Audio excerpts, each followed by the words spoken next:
"You owe us everything." Her family shouted. Mafia boss laughed. "She owes you nothing now." The smell of antiseptic and floor wax always clung to Lila Morgan long after she clocked out. It was 4 in the afternoon on a Tuesday, and her first shift of the day at Harborview General was finally over. She peeled off her scrubs in the cramped locker room, her fingers aching as she buttoned her second uniform, a white blouse and black trousers that smelled faintly of garlic and oregano from the night before.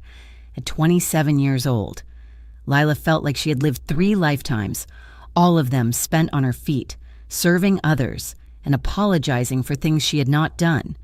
She tied her dark hair back into a severe bun, checking her reflection in the cracked mirror. Dark circles bruised the skin under her eyes, violet shadows that no amount of drugstore concealer could hide. She looked tired. She looked worn.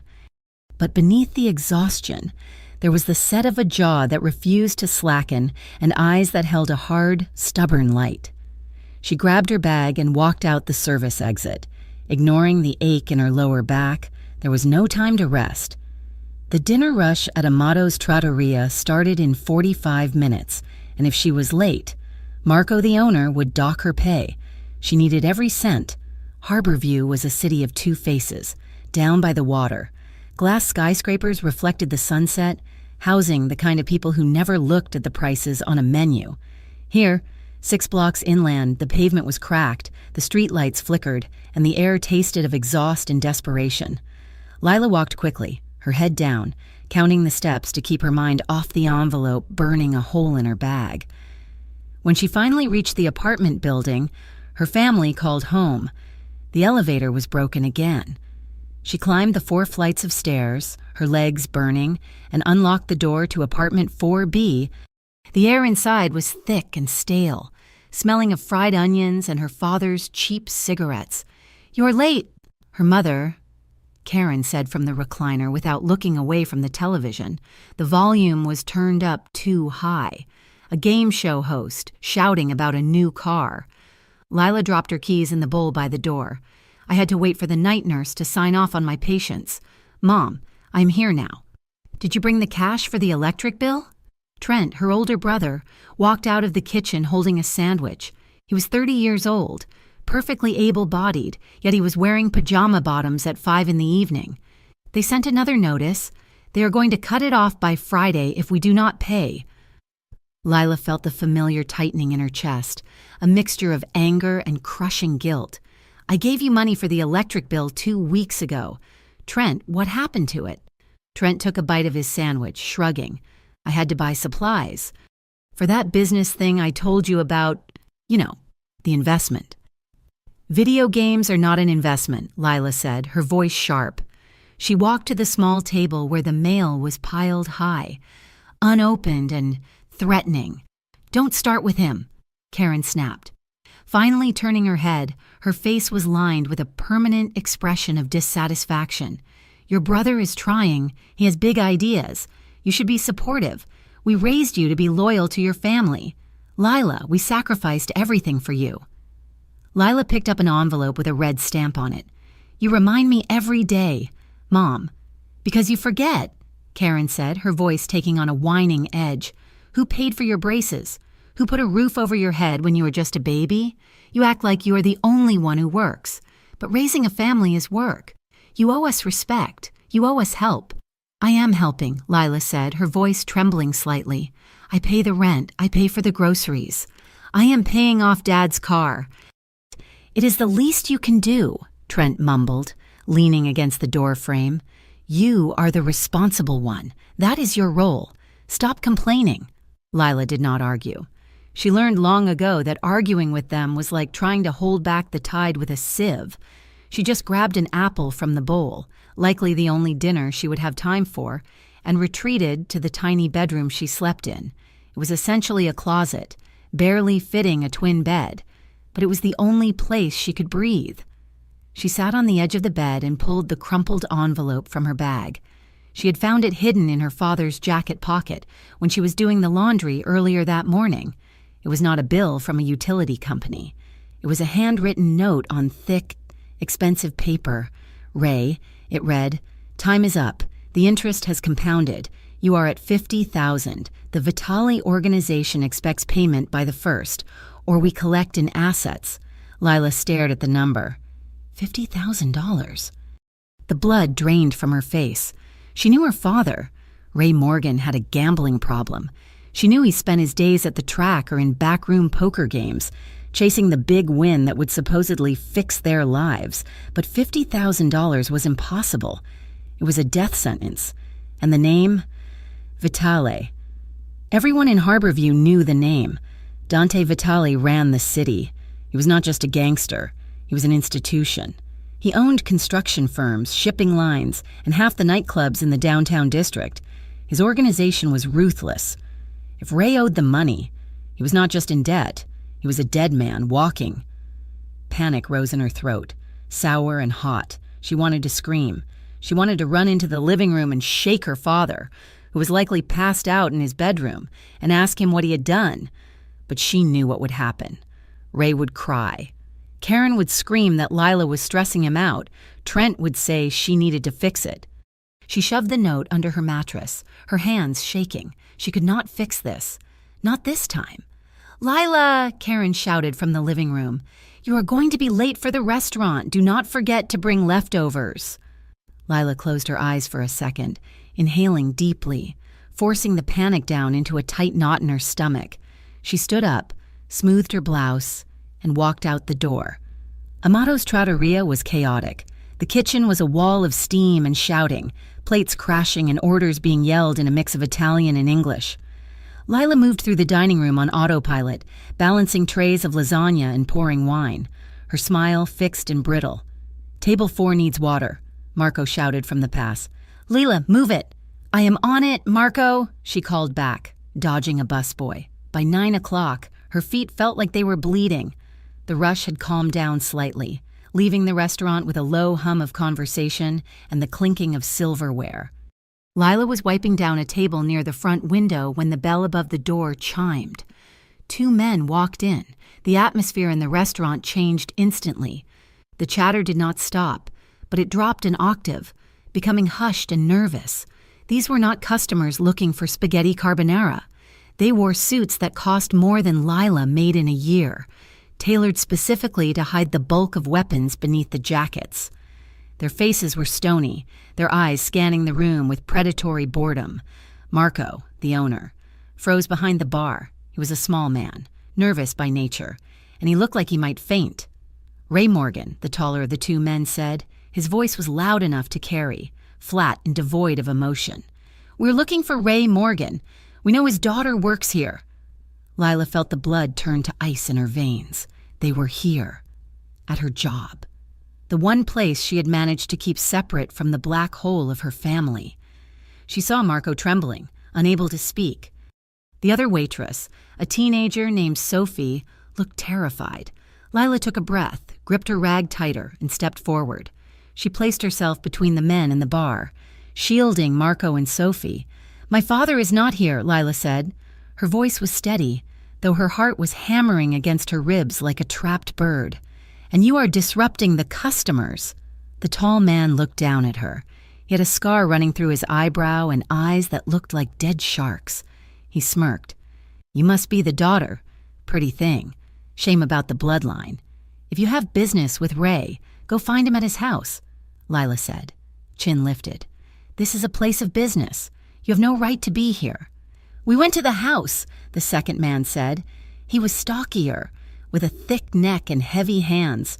"Nobody answered, so now we are here. The boss wants his money, sweetheart, or he wants a show of good faith."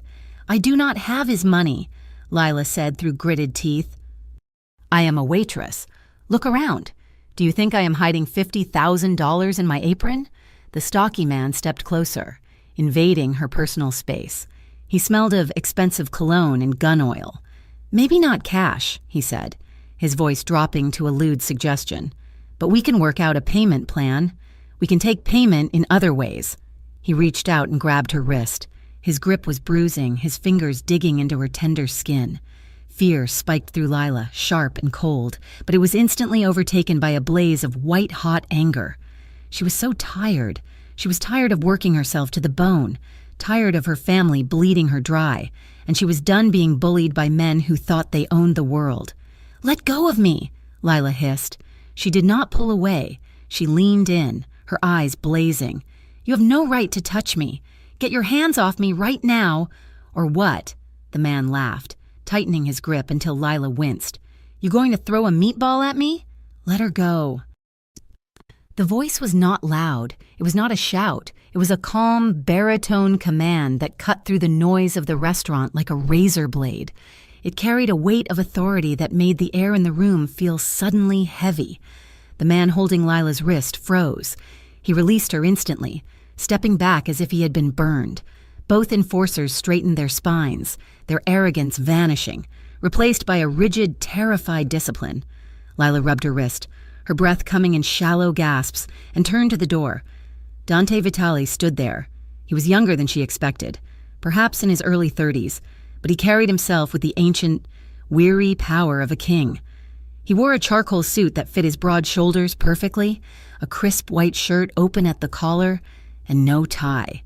His hair was dark, swept back from a face that was devastatingly handsome and utterly terrifying. His eyes were the color of dark espresso, and right now they were fixed on the man who had touched her. Behind him stood 2 more men, silent and watchful. But Dante was the only one who mattered. The entire restaurant seemed to hold its breath. Dante walked forward slowly. His movements were fluid, predatory. He stopped 3 feet from his own men. "I sent you to collect a debt," Dante said softly. "I did not tell you to manhandle a woman in a public place.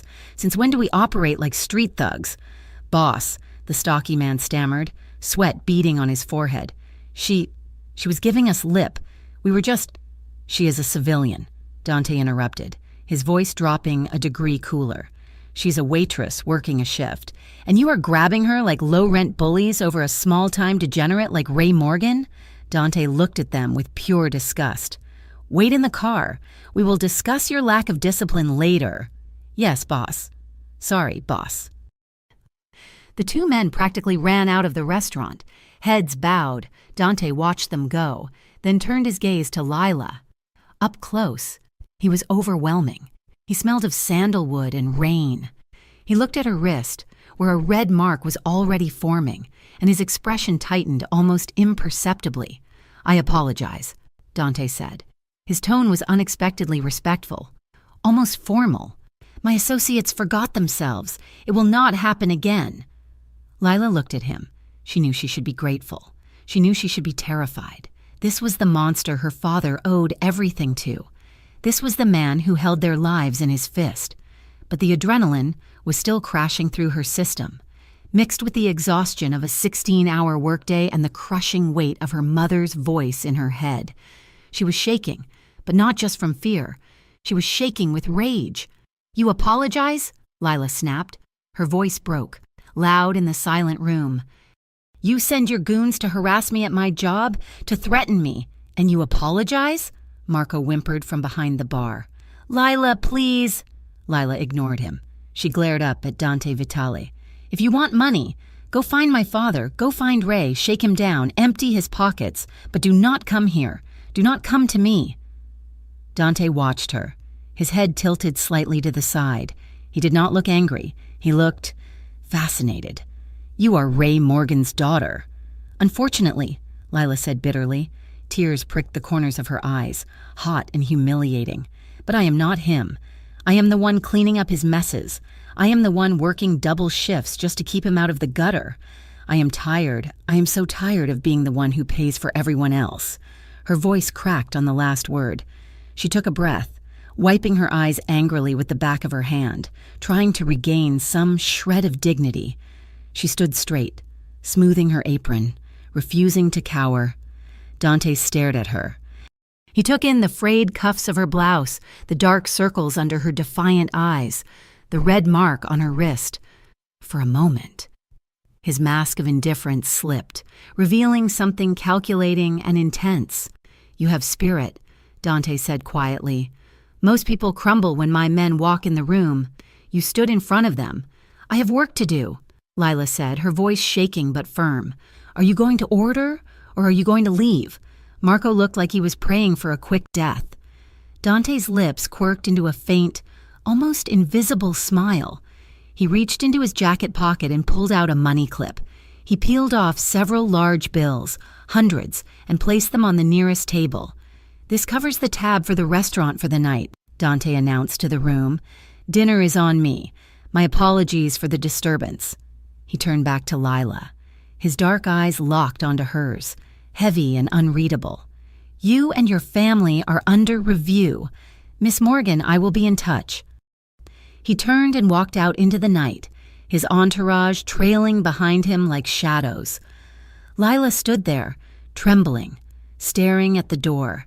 The tension in the room broke, replaced by the frantic whispering of customers, but Lila could not hear them. All she could feel was the ghost of his gaze on her face. The apartment was quiet when she got home after midnight. The television was off. Lila walked into the kitchen and poured herself a glass of tap water. Her hands were still shaking. "Where have you been?" Ray stumbled out of the hallway. He smelled of gin and stale sweat. His eyes were red-rimmed and watery. "Working, Dad," Lila said dully. "Like always." "I heard," Ray slurred. He leaned against the counter for support. "Karen told me. Someone called the house. Said there was a scene at the restaurant. Said the Vitale people were there." Lila gripped her glass. "Yes, they were looking for you." Ray's face crumbled into a pathetic mask of self-pity. "I am sorry, baby." "I am so sorry. I didn't mean for this to happen. I just needed a lucky break. They threatened me." "Dad?" Lila whispered. "One of them grabbed me." I know. Ray waved his hand dismissively, as if swatting away a fly. "But why did you have to make a scene? Why did you have to talk back to Dante Vitale? Do you know who he is? You embarrassed me. Lila, you embarrassed the family." Lila stared at him, her mouth falling open slightly. "I embarrassed you? Dad, I saved you. They were going to—" "You made it worse." Karen appeared in the doorway, wrapped in her bathrobe. Her face was pinched with anger. "Now they will be angry. Now they will come for the house. You should have been polite. You should have begged for more time. But no, you always have to be the tough one. You always have to be right." Trent poked his head out of his room. "Great job. Lila, now we are all dead because you have an attitude problem." "You owe it to us to fix this?" Karen hissed, pointing a finger at Lila. "We are in this mess, and you need to get us out. You are the only one with a steady paycheck. You figure it out. Do not bring your drama home to your father. He's fragile." Lila looked at them. Her mother, spiteful and demanding. Her brother, lazy and entitled. Her father, a coward hiding behind a bottle. She set the glass down on the counter with a soft click. She did not scream. She did not argue. She felt a cold numbness spreading through her chest, freezing over the hurt. "Good night," Lila said. She walked past them, entered her tiny closet of a room, and shut the door. She turned the lock. It was a flimsy lock, one that could be kicked in easily, but it was the only barrier she had. She sat on her bed in the dark, hugging her knees to her chest. A knot of dread sat heavy in her stomach, twisting tight. They were right about one thing. She was in trouble. Dante Vitale had said she was under review. She did not know what that meant, but she remembered the look in his eyes. It wasn't anger. It was something far more dangerous. He had seen her, really seen her, and for the first time in her life. Lila Morgan was terrified of what came next. 3 days passed in a blur of nervous exhaustion before the summons arrived. It was not a threatening note slipped under the door or a brick through the window. It was a phone call to her cell during her lunch break at the hospital. A polite, female voice informed Lila Morgan that Mr. Vitale requested her presence at his office at 2 p.m. on Thursday to discuss outstanding financial matters. Lila nearly refused. The memory of Dante Vitale's cold, assessing eyes in the restaurant made her skin prickle with a sensation she could not name. Half terror, half electric awareness. She considered packing a bag and running, leaving her father to the wolves he had invited to their door, but she knew she could not do it. She could not leave her mother helpless. And despite everything, she could not leave her father to die. So, on Thursday afternoon, she called in sick to her second job. She stood in front of her mirror, smoothing down the lapels of her best blazer. It was a navy blue polyester blend she had bought on clearance 3 years ago for job interviews. It was slightly too tight across the shoulders, and the fabric had begun to shine at the elbows, but it was the closest thing to armor she possessed. She pulled her hair back into a tight chignon, applied a layer of lipstick to make her mouth look less tremulous, and left the apartment before her mother could ask where she was going. The address she had been given led her to the financial district, a world away from the cracked pavement of her neighborhood. She expected a warehouse or the back room of a smoky club. Instead, she found herself standing in front of the Vitale Group Tower, a 40-story spire of steel and glass that reflected the clouds drifting over Harborview. Lila walked through the revolving doors, her heart hammering a frantic rhythm against her ribs. The lobby was cavernous, smelling of fresh lilies and expensive coffee. Security guards in crisp uniforms stood by the elevators, but they looked like corporate security, not thugs.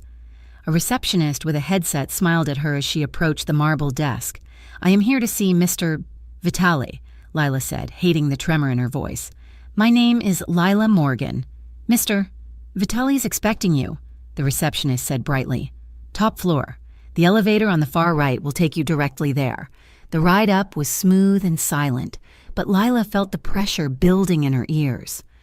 When the doors slid open, she stepped into a reception area that looked more like an art gallery than an office.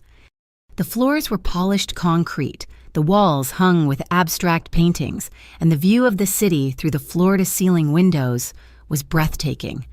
A quiet assistant led her down a long corridor to double mahogany doors. "Go right in. Miss Morgan."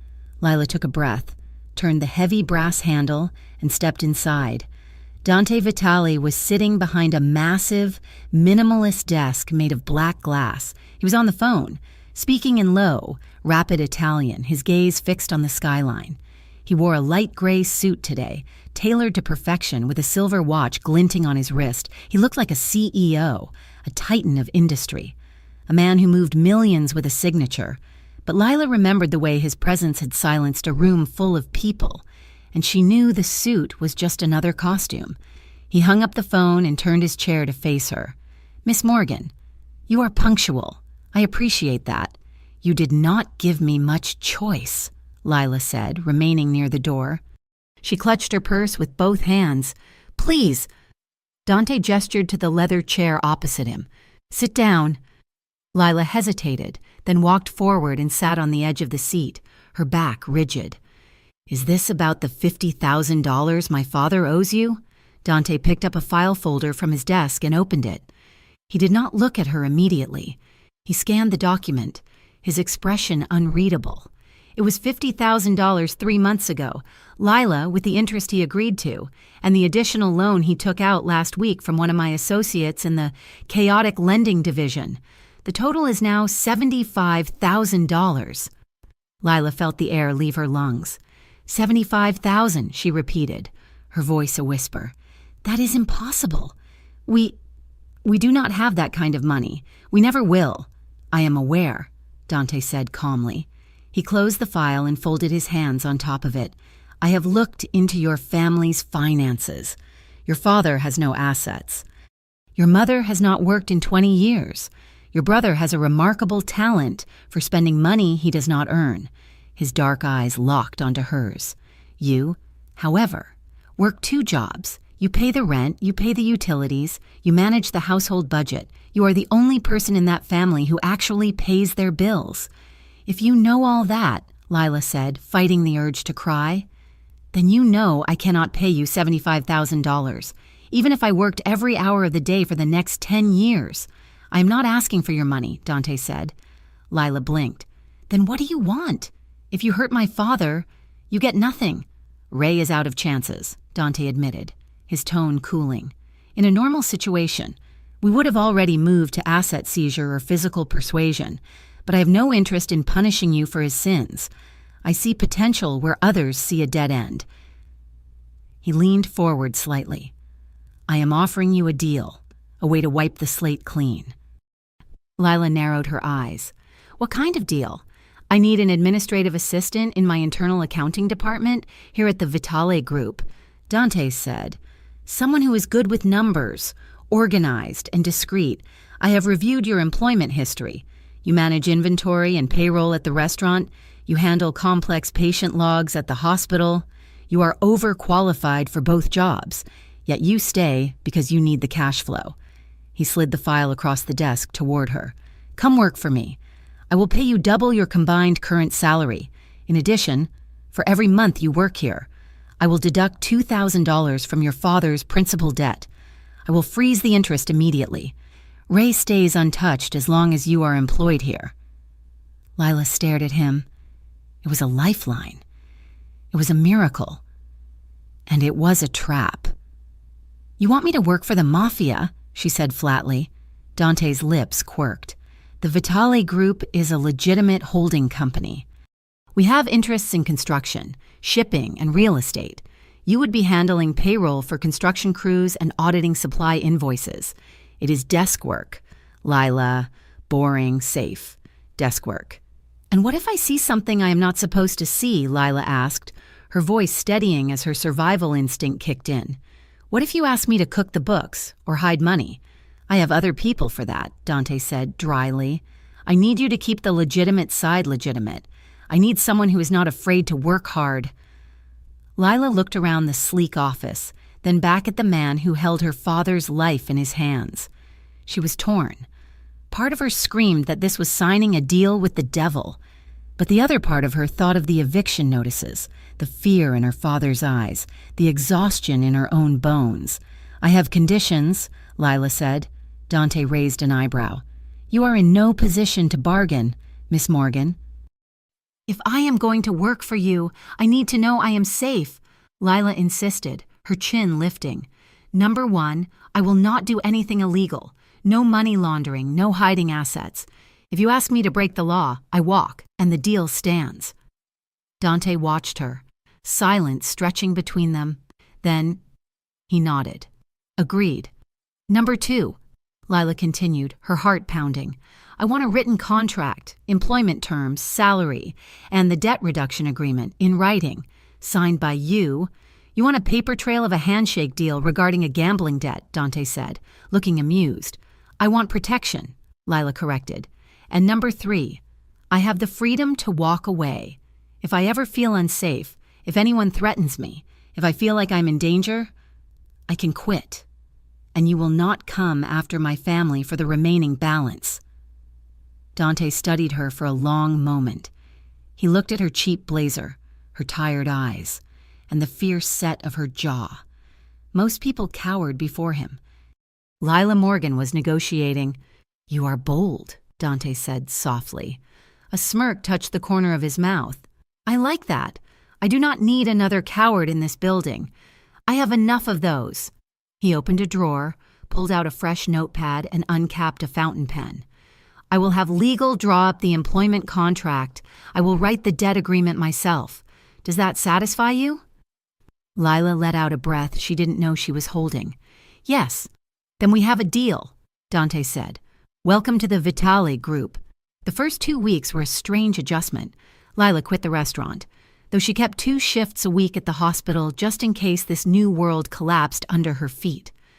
The Vitale Group offices were quiet, efficient, and surprisingly normal. She had a cubicle in the finance department, a computer, and stacks of invoices from concrete suppliers and electrical contractors. But there were cracks in the facade. She noticed the men who came in through the private elevator. Men with scars, men who wore coats that were too heavy for the weather, men who looked at the regular office staff with wolves' eyes. They would disappear into Dante's office for hours. Lila kept her head down. She focused on the spreadsheets, finding errors that saved the company money, organizing files that had been neglected for months. She tried to be invisible, but Dante Vitale saw her. He did not speak to her often, but she felt his presence. Sometimes.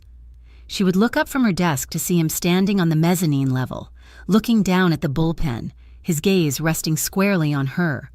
He would check on her progress with her supervisor, asking detailed questions about her performance. It was unnerving. It felt less like he was an employer checking on a new hire and more like he was a predator watching a new creature in his territory, trying to decide if it belonged. The storm hit on a Tuesday in her 3rd week. It was a torrential downpour that lashed against the glass walls of the building, turning the city into a gray blur. By 7 in the evening, most of the staff had gone home to beat the flooding. Lila stayed behind. She had found a discrepancy in a lumber order for a site in the South Ward and wanted to finish the report before morning. The office was dim, lit only by the emergency track lighting and the glow of her monitor. The hum of the ventilation system was drowned out by the thunder rattling the windows. Lila stretched, rubbing her neck, and saved her work. The lights flickered, buzzed, and then dimmed further as the storm surged. Suddenly, the elevator doors down the hall chimed. Lila froze. The cleaning crew had already come through. "I told you! It is not enough!" A voice shouted. It was rough, angry, and echoed in the empty hallway. "Lower your voice." Dante's calm baritone replied. Lila peered over the wall of her cubicle. Down the long corridor leading to the executive suites, she saw Dante walking backwards slowly. A man was advancing on him, a large man in a soaked trench coat, his face twisted with rage. "You cut me out, Vitale!" the man screamed. "That was my territory. You owe me." "You were skimming off the top. Russo," Dante said, his voice cold and hard. "You are lucky I am only cutting you out and not cutting your throat. Now leave." "I am not leaving empty-handed," Russo yelled. He reached into his coat and pulled out a gun. It was clumsy, half-drawn, snagging on the fabric. Lila's heart stopped. She was 30 feet away, hidden in the shadows of the cubicles. She should hide. She should curl into a ball under her desk and pray. But her eyes locked on Dante. He was unarmed, his hands held out slightly. Calculating distance. He looked calm, but the gun was coming up. Lila moved before she could think. She slammed her hand down on the red emergency alarm button mounted on the wall of her cubicle. The siren blasted through the office, a deafening, shrieking wail. "Security!" Lila screamed at the top of her lungs, stepping out from the cubicle and pointing down the hall. "He has a gun! Get down!" The sudden noise and the shout startled Russo. He flinched, his head whipping toward Lila. Distraction fracturing his focus for a split second. That was all Dante needed. He moved with terrifying speed. In one fluid motion, he stepped inside Russo's guard, grabbed the wrist holding the gun, and twisted. There was a sickening crunch of bone. Russo screamed, the gun clattering to the floor. Dante drove a knee into the man's stomach, doubling him over, and then struck him hard on the back of the neck. Russo hit the floor and did not move. The security doors burst open, and 3 armed guards rushed in, weapons drawn. "Secure him," Dante ordered, straightening his jacket. He was breathing slightly harder, but otherwise, he looked untouched. "Get him out of here, and call the police. We are doing this by the book tonight." He trespassed and brandished a weapon. The guards dragged the groaning man away. The siren was cut off, leaving a ringing silence in the office. Dante turned. He walked down the corridor, past the empty desks, until he reached Lila. She was standing by her cubicle, clutching the edge of the desk with white knuckles. She was shaking so hard her teeth were chattering. The adrenaline that had propelled her into action had vanished, leaving behind a cold, trembling shock. "Lila," Dante said. She jumped at the sound of her name. I am sorry. I didn't mean to interfere. I saw the gun, and "You are apologizing?" Dante asked, incredulity coloring his tone. "You just saved me the trouble of getting shot, and you are apologizing?" "I caused a scene," she whispered, reverting to the conditioned guilt her family had instilled in her. "I made noise." Dante looked at her, really looked at her. He saw the terror in her eyes, the way she was holding herself together by sheer force of will. The cold mask he wore melted away, replaced by something softer, something human. "Come with me," he said gently. He did not grab her. He waited until she nodded, then led her not to his office, but to a private door adjacent to it. It opened into a small, luxurious lounge with a leather sofa, a wet bar, and a fireplace that flickered with gas flames. It was quiet here, insulated from the storm. "Sit," Dante instructed. Lila sank onto the plush leather couch. Her legs felt like jelly. Dante went to the bar and poured a glass of water. He brought it to her, sitting down on the coffee table in front of her so he was at eye level. "Drink," he said softly. Lila took the glass with both hands. The water sloshed over the rim because she was shaking so badly. Dante reached out, his large, warm hands covering hers, steadying the glass. "Breathe, Lila," he murmured. "In through your nose, out through your mouth. Just look at me." Lila focused on his eyes. They were dark and deep, framed by thick lashes. There was no judgment in them, only a steady, anchoring calm.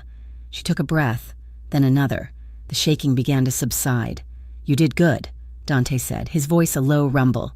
"You acted, most people freeze. You acted, I was scared," Lila admitted. "I'm still scared." "Fear is normal," Dante said. He took the glass from her and set it on the table. He moved from the coffee table to sit beside her on the couch, leaving a respectful distance, but close enough that she could feel the heat radiating from him. "It is what you do with the fear that matters. You were brave." He hesitated, his hand hovering near her shoulder before finally resting there. The weight of his hand was grounding. It felt protective, heavy and reassuring. "I thought he was going to kill you," Lila said, turning her head to look at him. They were close. The lounge was dim, the storm raging silently behind the soundproof glass. The adrenaline in the room was shifting, changing from fear into something else, something sharper. Dante looked at her face, tracing the line of her jaw with his eyes. "He might have tried, but you stopped him." Lila looked up at him to thank him, but the words died in her throat. His face was inches from hers. She could see the flecks of gold in his iris. She could smell the faint scent of rain and sandalwood that clung to him. The air between them grew thick, charged with a sudden, overwhelming tension. The professional distance, the employer-employee line, blurred in the intimacy of the moment. Dante's gaze flicked down to her lips, then back up to her eyes, searching for something, a question, a permission. Lila's breath caught in her throat. She should pull away. She should get up and leave, but she couldn't. She didn't want to. Dante leaned in slowly. Lila met him halfway. Their lips touched, tentatively at first, a soft exploration. Then, with a low sound in his throat, Dante deepened the kiss. It was slow, intense, and drowning. Lila's eyes fluttered closed. Her hands, acting of their own accord, reached out and curled into the crisp fabric of his shirt. His hand moved from her shoulder to cradle the back of her neck, his thumb brushing the sensitive skin behind her ear. He kissed her not like a crime lord taking what he wanted, but like a man who had been starving for something real. It was a kiss of relief, of recognition, of shared danger. For a moment, the debt, the family, the guns, it all vanished. There was only the warmth of his mouth and the solid strength of his body against hers. They pulled away slowly, breathless. Lila stared at him, her lips swollen, her heart racing faster than it had when the alarm went off. Dante looked just as shaken. His eyes were dark, blown wide. His composure fractured. He cleared his throat, pulling his hand back from her neck, though his fingers lingered for a second as if reluctant to let go. Dante started, his voice rough. He stopped, looking at the space between them. "I should get you a driver, to take you home." Lila nodded, unable to speak. She wrapped her arms around herself, feeling the ghost of his touch on her skin. The spark between them was not just a flicker, it was a fire, and she had no idea if it would warm them or burn them both to the ground. The following Monday at the Vitale Group headquarters felt less like a workspace and more like a minefield. The silence in the elevator ride up to the executive floor was thick enough to choke on. Lila Morgan stood in the back corner, clutching a stack of payroll ledgers to her chest like a shield, staring aggressively at the floor numbers lighting up one by one. She had spent the entire weekend replaying the kiss in the private lounge, dissecting every second of it, the way Dante's hand had felt on her neck, the scent of rain and sandalwood, the terrifying ease with which she had leaned into him. She had resolved to pretend it never happened. It was a moment of weakness, induced by adrenaline and fear. That was what she told herself. When the doors opened, she walked briskly to her cubicle, keeping her head down. She avoided the glass-walled office at the end of the hall for 4 hours, communicating only via email, but avoidance was a strategy with a shelf life. At 2 p.m, her supervisor, a sharp-eyed woman named Elena, dropped a folder on her desk. "Mr. Vitali needs these audit reports signed," Elena said. "He asked for you specifically to bring them in." Lila felt her stomach drop. "Can you take them, Elena? I have a backlog on the concrete invoices." "He asked for you." "Lila," Elena repeated, raising an eyebrow. "You do not tell the boss no." Lila took the folder, her hands damp. She walked down the corridor, feeling the eyes of the security detail on her. She knocked on the mahogany door and entered only when she heard his low voice command it. Dante was standing by the window, reviewing a blueprint. He turned as she entered. He looked impeccable, as always, in a navy suit that made his shoulders look impossibly broad. His face was composed, professional. But when his eyes landed on her, something flickered in their depths. "The audit reports," Lila said, her voice sounding thin. She placed the folder on the edge of his desk, refusing to make eye contact. "I highlighted the discrepancies in the shipping manifest." "Thank you, Miss Morgan," Dante said. He did not move from the window, but his voice carried a velvet texture that made the hair on her arms stand up. "You have been very elusive today." "I have been working," Lila said, turning to leave. "I have a lot to do." "Lila," he said. She stopped, her hand on the doorknob. She turned back slowly. Dante was watching her. A small, knowing smile played on his lips, not mocking but intimate.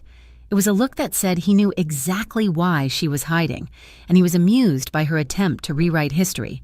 "You missed a signature on the expense form yesterday," he said softly. "I fixed it for you, but be careful. Details matter." It was a mundane sentence, but the subtext was loud. "I am watching you. I am taking care of you. I will be more careful," Lila managed to say, and fled the room, her heart hammering against her ribs.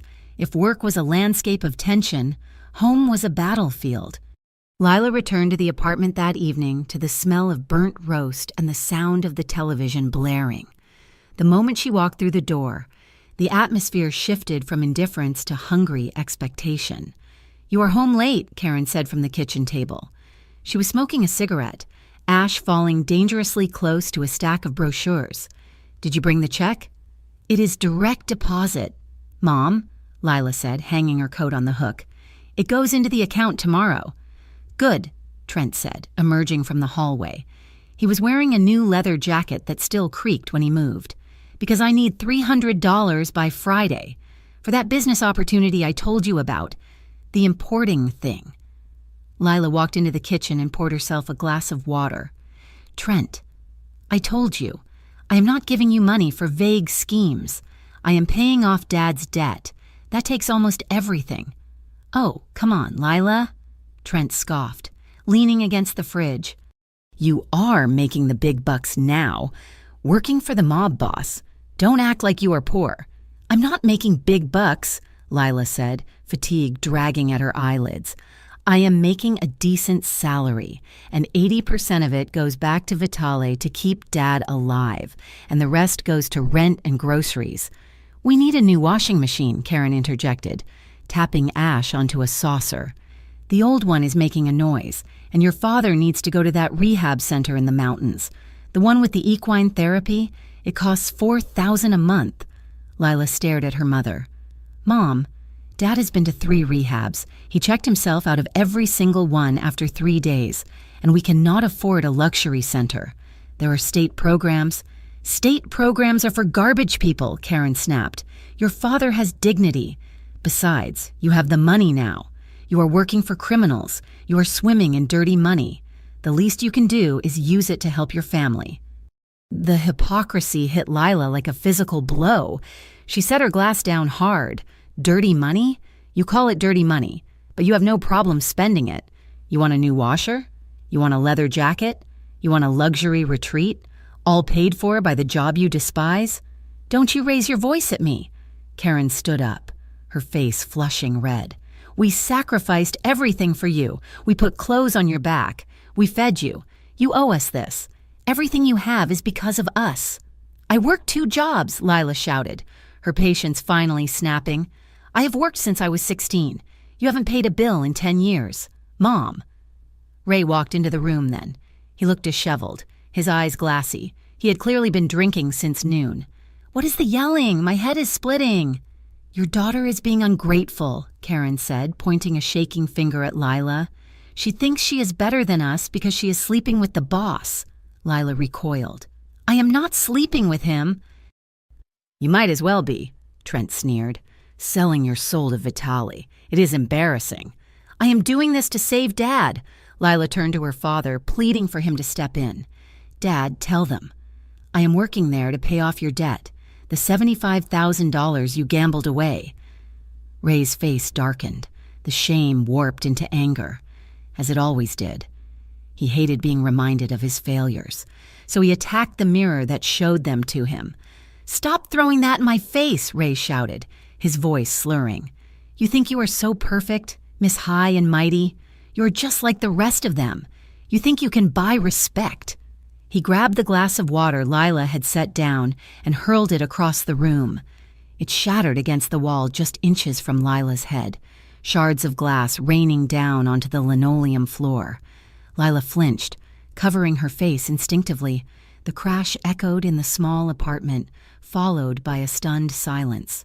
Lila lowered her arms. She looked at the wet stain on the wall, then at the glass shards near her feet. She looked at her father, who was panting, red-faced and pathetic. She looked at her mother and brother, who were not checking to see if she was hurt, but were glaring at her as if she had been the one to throw it. She felt something break inside her. It wasn't a loud snap, it was a quiet, final severance. "I am leaving," Lila said. Her voice was terrifyingly calm. "If you walk out that door," Karen screamed, "don't you come back until you apologize." Lila grabbed her purse and walked out. She did not slam the door. She just closed it, shutting off the sound of their voices, and walked down the stairs into the cool night air. She drove aimlessly for an hour, tears blurring her vision, until the fuel light on her dashboard chimed. She didn't want to go to a park. It was too dangerous at night. She didn't have friends she could crash with. She had alienated most of them by working double shifts for years. She found herself pulling into the parking lot of the Obsidian, one of the nightclubs owned by the Vitaly Group. She didn't know why she came here, except perhaps that it was the only place in the city where she felt a strange, twisted sense of protection. The neon sign buzzed in purple and electric blue, casting long shadows on the pavement. Lila walked past the bouncer, who recognized her from the office and nodded her through. The inside was a wall of sound, heavy bass, laughter, the clink of glasses. She bypassed the crowded dance floor and the bar, heading straight for the stairs that led to the VIP terrace. It was a weeknight, so the upper level was mostly empty. She found a dark corner on the balcony, far away from the few patrons smoking near the door. The city spread out below her, a grid of amber lights and moving cars. The wind was biting, cutting through her thin blazer, but she didn't care. She wrapped her arms around herself, leaning against the stone railing, and let the cold numb the stinging in her eyes.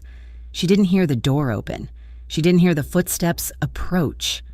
She only knew someone was there when the scent of sandalwood drifted on the breeze, overriding the smell of exhaust and cigarette smoke. "You are not on the schedule for tonight?" Lila didn't turn around. She knew that voice. It was deep, calm, and currently laced with a question. "I'm not working," Lila said, staring at the traffic below. "I just needed somewhere to be." Dante moved into her peripheral vision. He was not wearing his suit jacket, just the white dress shirt and vest. His sleeves rolled up to his elbows. He looked tired, but his gaze was sharp as he assessed her. "Are you here as my employee?" Dante asked quietly. "Or are you here as Lila?" Lila let out a shaky laugh that sounded more like a sob. "I do not know who Lila is anymore. I think she disappeared a long time ago." Dante turned fully toward her, leaning his hip against the railing. He gave her space, not crowding her, but his presence was a solid weight in the empty air. "What happened?" Lila shook her head. "Nothing new. Just the same old story. The ungrateful daughter. The endless debt. They asked for money again," Dante stated. It wasn't a question. "They always ask for money." Lila turned to him, the words spilling out before she could stop them. "It is never enough. I pay the rent, I pay the debt, I pay for the food, and they look at me and tell me I am selfish. They tell me I owe them. My mother says I owe them everything because they raised me, because they fed me." Her voice cracked, the humiliation burning in her throat. "I am just an ATM to them. I am a scapegoat for everything that goes wrong in their lives. And the worst part is, I believe them.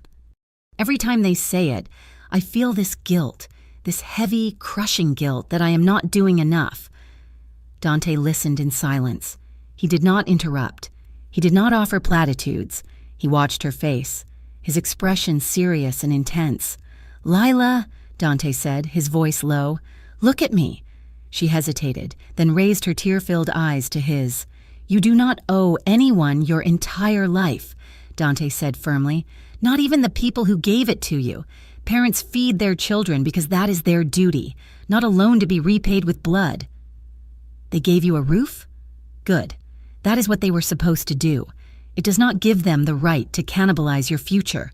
"But they are my family," Lila whispered, a tear escaping and tracking down her cheek. "Family is not about blood," Dante said. "It is about loyalty. And from where I am standing, they are not loyal to you. They are loyal to what you can give them." The truth of his words hit her hard, cracking open the dam she had built around her emotions. A sob escaped her throat, and she covered her mouth with her hand, trying to stifle it. Dante stepped closer. He reached out, his hand brushing her cheek, his thumb catching the tear before it could fall. The touch was electric, warm against her cold skin. Lila leaned into his hand almost involuntarily. It was such a small gesture, but it was the first tender thing anyone had done for her in years. Dante didn't pull away. He stepped in, closing the distance, and pulled her into a slow, protective embrace. One arm went around her waist, the other hand cradled the back of her head, pressing her face into his chest. Lila crumbled. She gripped his vest, burying her face in the crisp cotton of his shirt, and let herself cry. She cried for the broken glass, for the years of lost wages, for the childhood she never really had. Dante stood like a statue, solid and unmoving, absorbing her grief without judgment. He rested his chin lightly on the top of her head, his hand stroking her hair in a soothing rhythm. They stood there for a long time as the city buzzed below them. Slowly, the tears subsided, leaving Lila feeling hollowed out but strangely lighter. She pulled back slightly, looking up at him. "I am sorry. I keep falling apart in front of you." "I do not mind," Dante said softly. His face was close. The comfort in his eyes was shifting, darkening into something else. The heat between them flared up again, sudden and undeniable. He searched her face, looking for hesitation, finding none. He lowered his head. This time, the kiss was different, not gin death. It wasn't tentative. It was deep and claiming. Dante's mouth moved over hers with a hunger that stole her breath. His thumb stroked the line of her jaw, tilting her head back to deepen the angle. Lila made a soft sound in her throat. Her hand slid up his chest, feeling the hard muscle beneath the shirt, and locked around his neck. She pressed her body against his, seeking the security, the power, the sheer reality of him. He felt dangerous. Yes. But he also felt like the only safe harbor in a world that was trying to drown her. His arm tightened around her waist, pulling her flush against him. The kiss stretched on, breaths mingling, the world narrowing down to the taste of him and the cold wind on their skin. Dante's hand moved down her back, splaying at the small of her spine. He guided her gently backward toward the shadows of the alcove, away from the railing. His touch was possessive, igniting fires along her nerves. His fingers drifted lower, grazing the bare skin at the edge of her blouse where it had come untucked. Lila froze. The sensation of his skin on hers sent a jolt through her, a mix of blinding desire and sudden, paralyzing fear. It wasn't fear of him. It was fear of herself.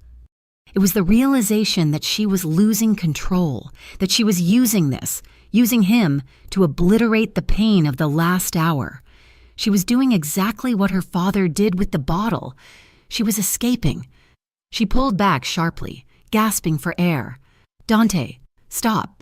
Dante went still instantly. His hands remained on her waist, but he didn't try to hold her closer.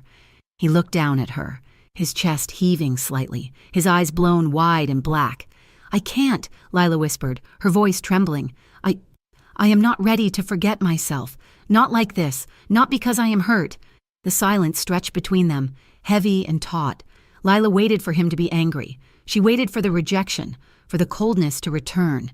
Instead, Dante rested his forehead against hers. He closed his eyes, taking a deep, ragged breath, regaining his control. "Good," he murmured against her skin. Lila blinked, confused. "Good?" Dante pulled back, his hands dropping from her waist. He looked at her with an intensity that made her knees weak. "I do not want you to use me as an escape. Lila, I do not want a woman who is trying to run away from her pain." He reached out and tucked a loose strand of hair behind her ear, his touch lingering. "When this happens, and it will happen, I want you to choose me with clear eyes. I want you to want me, not just the distraction." Lila stared at him, stunned by his restraint. He could have had her. She would have let him, but he had stopped. He had respected her enough to demand more than just her body. "Come on," Dante said, stepping back and buttoning his cuffs, masking the desire that was still evident in the tension of his jaw. "You are exhausted. I am driving you home." "You don't have to," Lila said automatically. "I know I don't," Dante said, placing a hand on the small of her back to guide her toward the exit. "I want to." The drive back to her apartment was quiet, but it wasn't the awkward silence of the morning. It was a companionable, heavy silence. When his black sedan pulled up to the curb of her crumbling building, Lila felt a pang of reluctance to leave the leather-scented warmth of the car. "Thank you," she said, looking at his profile in the dim light of the dashboard. Dante turned to her. "Get some sleep. Lila, tomorrow is a new day. And remember what I said? You owe them nothing." Lila nodded. She opened the door and stepped out onto the sidewalk. She watched as the taillights of his car disappeared around the corner, leaving her standing in the dark. She felt a dull ache in her chest, a longing that had nothing to do with gratitude. She was terrified of the world she was stepping into with him, but for the first time, the fear was outweighed by something else: hope, and the undeniable realization that she was already falling for the man who had promised her nothing but the truth. Harborview had never been a quiet city, but in the weeks that followed, the noise of the streets seemed to sharpen into a weapon. The news reports were a constant, low-frequency hum of anxiety. Every television screen in the break room, every radio in a passing taxi, spoke of rising gang violence. There were whispers of a federal task force, a faceless entity sweeping through the underworld, turning over stones and waiting to see what scurried out. For Lila Morgan, the danger felt less like a headline and more like a noose tightening around her daily life. It started with the black sedan parked outside her apartment building every morning. Then came the changes in her routine at the Vitale group. Dante had doubled the security detail in the lobby. IDs were checked with rigorous scrutiny. And then there was Marco. Marco was a man of few words, an immense physical presence. He was built like a vending machine and had a face that looked like it had been chiseled out of granite. He was polite, efficient, and absolutely suffocating. "I'm going to the deli across the street for a sandwich," Lila announced on a Tuesday afternoon, standing up from her desk. Marco, who had been standing silently by the photocopier for 3 hours, immediately stepped forward. "I will escort you. Miss Morgan. It is 50 feet away. Marco," Lila said, her patience fraying like an old rope. "I can see the door from here." "Mr. Vitale's orders," Marco said simply. "No unaccompanied movement outside the secure zone." Lila gritted her teeth. She marched to the elevator. Marco trailing 2 steps behind her like a grim shadow. When she ordered her turkey club, he stood by the soda fountain, scanning the deli customers as if one of them might pull a rocket launcher out of a bag of chips. By Friday, Lila felt like she was going to scream. She stormed into the executive suite without knocking. Ignoring the startled protest of Dante's assistant, she threw the heavy oak door open. Dante was standing behind his desk, reviewing a stack of legal briefs. He looked up, his expression shifting from annoyance to mild curiosity when he saw it was her. "We need to talk," Lila said. She slammed the door shut behind her, cutting off the view of Marco standing guard in the hallway. Dante set his pen down slowly. "Good afternoon to you, too. Lila." "Call off your dog," Lila demanded, marching up to the edge of his pristine desk. "I cannot live like this." Marco follows me to the bathroom. He stands outside the door while I buy tampons. It is humiliating, and it is controlling. "It is necessary," Dante said. His voice was calm, which only infuriated her more. "The streets are unstable right now. The Marcelli family is making aggressive moves in the South Ward. You are connected to me. That makes you a target." "I am an accountant." Lila threw her hands up. "I check invoices for cement and rebar. I am not a soldier. I am not your girlfriend. I am nobody." Dante stood up. His height usually intimidated people, but Lila was too angry to care. "You are Ray Morgan's daughter," he said, his voice dropping an octave. "Your father owes $75,000 to an organization that is currently being squeezed by the feds and hunted by rivals. Do you think the Marcellis care that you just check invoices? To them, you are leverage. You are a way to get to Ray, or a way to get to me."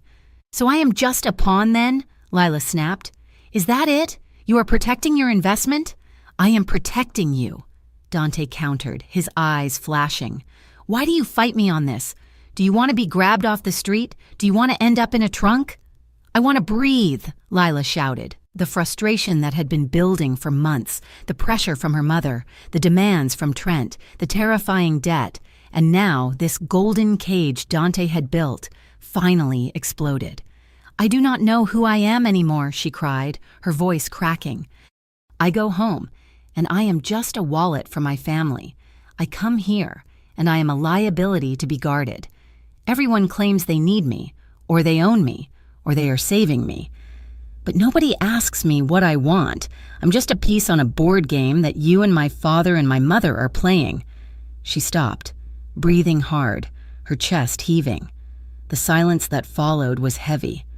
Dante walked around the desk. He stopped a few feet from her. He did not look angry anymore. He looked struck.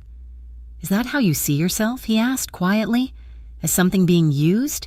"It is how everyone treats me," Lila whispered, the fight draining out of her. "I'm tired, Dante. I'm just so tired of being strong for everyone else." Dante studied her face.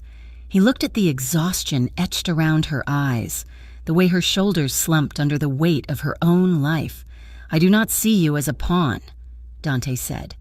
His voice was stripped of its usual command. It was just a man speaking. "I have a building full of people who tell me what I want to hear. I have men who would jump off a bridge if I told them to. I have politicians who smile and shake my hand while waiting for a bribe." He took a step closer. "You are the only person in my world who walks into my office and yells at me. You are the only one who is not afraid to tell me the truth. Do you have any idea how rare that is?" Lila looked up at him, stunned by the raw honesty in his tone. "I yell because you are frustrating. You yell because you have a spine," Dante corrected. A ghost of a smile touched his lips. "I am keeping Marco on you. I will tell him to give you more space. But he stays. I will not let anything happen to you. Lila, that is not about leverage. That is about me being unable to tolerate the thought of you being hurt." Lila stared at him. The air in the room shifted, the anger dissipating into a charged, confusing warmth. "Now," Dante checked his watch. "It is 6 o'clock.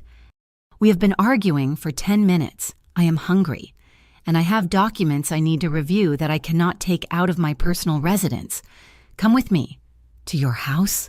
Lila asked, blinking. "To my penthouse," Dante corrected. unless you prefer to go home and argue with your mother about the electric bill." Lila thought about the cramped apartment, the smell of stale cigarettes, and the inevitable guilt trip waiting for her. "I will get my coat." Dante's penthouse was not what she expected, based on his office. She had anticipated cold minimalism, chrome, black leather, and empty surfaces. When the private elevator opened directly into the foyer, she was greeted by warmth. The floors were rich, dark hardwood covered in faded Persian rugs. The walls were lined with bookshelves that stretched to the ceiling, filled with books that looked red, their spines cracked and worn. Jazz played softly from invisible speakers, a complex, melancholic saxophone melody that filled the space. The view was spectacular, looking out over the harbor where the lights of the ships reflected on the black water. But the room itself felt like a sanctuary. "It is homey," Lila said, surprised. "I leave the coldness at the office," Dante said, locking the door behind them. He loosened his tie, pulling it off and tossing it onto a chair. It was a casual gesture that made Lila's heart skip a beat. "Make yourself comfortable. I ordered food on the way up." They ate at the kitchen island. It was takeout from a Thai place. Steaming cartons of noodles and curry spread out on the granite counter. It was surreal. Here was the most feared man in Harborview, serving her pad thai on fine china while Coltrane played in the background. "You have a lot of books," Lila commented, gesturing to the living room. "History? Philosophy?" "War strategy, mostly," Dante admitted, pouring her a glass of red wine. "And some poetry, though I do not tell my captains that." Lila smiled. It was the first genuine smile she had felt in days. "Your secret is safe with me." She took a sip of the wine. It was rich and smooth, likely costing more than her monthly rent. "Tell me something, Dante. Real talk, no riddles." Dante leaned his elbows on the counter, watching her over the rim of his glass. "Ask, how did you end up here?" She waved a hand around the room, encompassing the luxury and the implied violence that paid for it. "You don't seem like the thug type. You read poetry. You apologize to waitresses." Dante looked down at his glass, swirling the dark liquid. His expression grew distant. "I was not always the boss. Lila, I grew up in the North Ward. My father, he was not a good man. He was a small man who felt big when he used his fists." Lila went still. "He hit you?" "He hit everyone," Dante said, his voice low, tinged with a shame that he tried to hide. "He was chaos, unpredictable. You never knew if he was going to hug you or break your arm." "I spent my entire childhood terrified. I learned very early that the only way to be safe was to be powerful, to be the one who sets the rules." He looked up at her. "I chose this life because it has order. I control the chaos.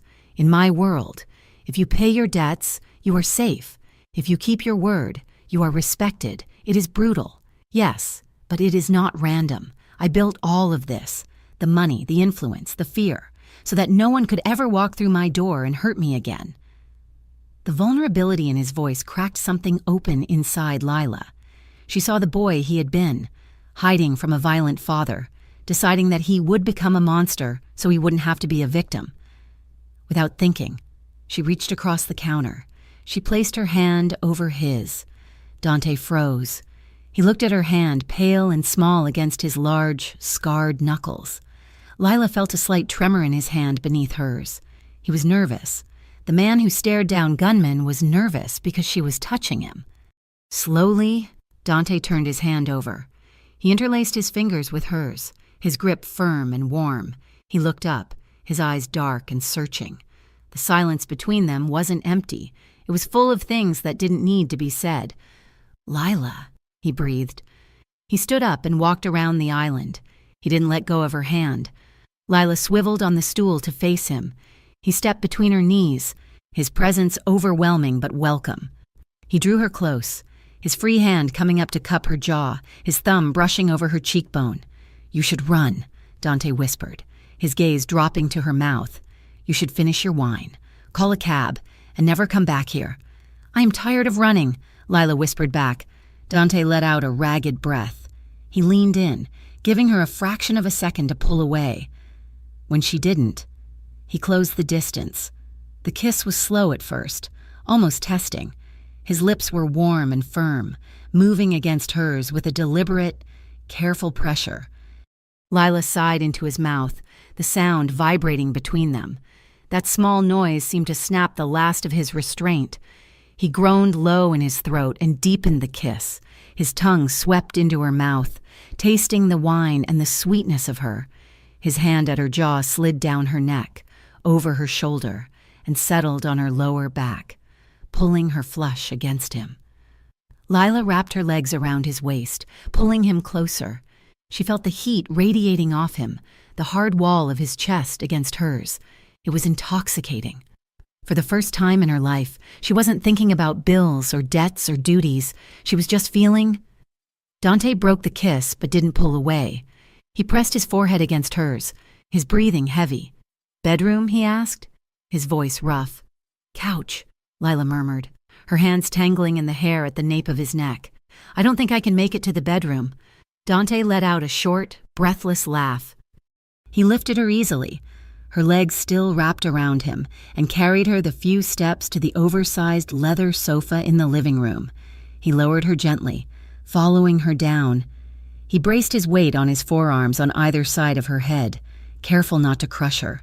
The fire in the grate cast dancing shadows across his face, making his eyes look like molten gold. Lila reached up, threading her fingers through his dark hair, tugging lightly to bring him back to her. Dante lowered his head, trailing kisses down the column of her throat. Lila arched into him, a gasp escaping her lips as his hand traced the curve of her waist through her blouse. His touch was electric, igniting shivers that raced along her skin. He moved with a reverence that stunned her. He treated her body not like a conquest, but like something precious, something he was afraid he might break. "Is this okay?" Dante murmured against the sensitive skin below her ear. His hand paused at the hem of her shirt. "Tell me to stop, and I stop." Lila opened her eyes, looking up at him.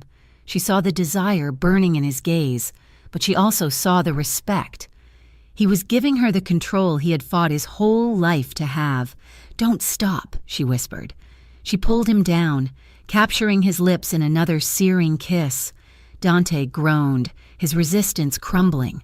He sank into her, his body aligning with hers, the friction and the heat building into a rhythm that blotted out the city, the danger and the fear. The camera of her mind zoomed out then, leaving them there in the warm glow of the firelight, limbs entwined, the rest of the world locked firmly outside the door. The morning sun hit the penthouse windows with a brilliance that felt offensive. Lila woke slowly, the smell of coffee drifting into the room.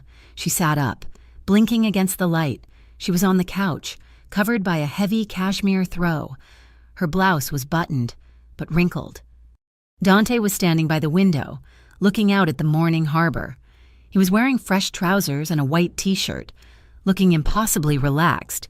He turned when he heard her stir. "Good morning," he said. There was a softness in his face that hadn't been there the day before. The hard lines of stress around his eyes seemed to have smoothed out. He walked over and handed her a mug. "Black. 1 sugar, I guessed." "That is correct," Lila said, and taking the mug, her hands felt steady. "Thank you." She looked at him over the rim of the cup. The memories of the night before came rushing back, the heat, the whispers, the way he had held her afterward as if she were the only solid thing in the universe. It felt dangerous. It felt real. Dante sat on the coffee table, facing her. He reached out and touched her knee, his thumb rubbing circles on the fabric of her trousers. "You know what this means," he said quietly. Lila nodded. "I know. You are my problem now," Dante said. A half smile quirked his lips, teasing but possessive. "No more running, no more hiding." Lila smiled back, but it didn't reach her eyes. The happiness bubbling in her chest was already being shadowed by a dark cloud. She looked at the man who had just made her feel more alive than she had ever been. A crime lord, a target, a man her father owed money to, a man the world called a monster.